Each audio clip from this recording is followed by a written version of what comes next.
మూలిగే నక్క మీద తాటికాయ పడ్డట్టయింది ప్రస్తుతం. నీట్ పేరుతో ఉగ్రవాద సంస్థలన్నీ కూడా కలిసి ఏకదాటిగా దేశాన్ని విచ్ఛిన్నం చేయడానికి ప్రయత్నించారు. అయితే ప్రస్తుతం మోడీ తీసుకున్న ఆ డెసిషన్ కి అయితే దేశం అంతా సైలెంట్ అయిపోయింది. నీట్ పేరుతో ఎంత విచ్ఛిన్నం చేయాలో అంతా ట్రై చేసినా అయితే ఏ ఒక్కరి ఆటలు సాగలేదు. మోదీ గారే ఎవరైతే నీట్ ని ప్రొటెక్ట్ చేస్తున్నారో వాళ్ళకి సపోర్ట్ గా ఇస్తూనే ఒక్క అడుగు వెనకేసిందంటే సింహం ఒక్క అడుగు వెనక్కేస్తే 4 అడుగులు ముందుకేస్తుందని నిరూపించారు మోడీ. ఒకే ఒక్క కౌంటర్, ధర్మేంద్ర ప్రధాన్ రాజీనామా చేయాలి. ప్రస్తుతం ధర్మేంద్ర ప్రధాన్ రాజీనామా చేయడంతో దేశం అంతా సైలెన్స్.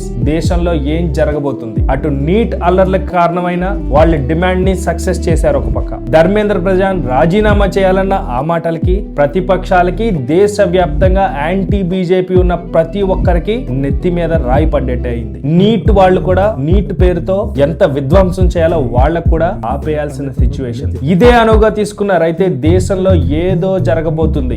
ఏంటి? ధర్మేంద్ర ప్రధాన్ ని రాజీనామా చేయించడం బీజేపీకి పెద్ద సమస్య కాదు. త్రిశూలం లాంటి ఏమన్నా అస్త్రం ప్రయోగించబోతున్నారా మోడీ? ప్రస్తుతం అదే ఆలోచనలో ఉన్నట్టుగా కనిపిస్తుంది. ఈ సైలెంట్ కి కారణం ఏంటి? 15 ఆగస్టు వేదికగా ఏం జరగబోతుంది దేశవ్యాప్తంగా? మీరేమంటారో కమెంట్ చేయండి. Thank you friends.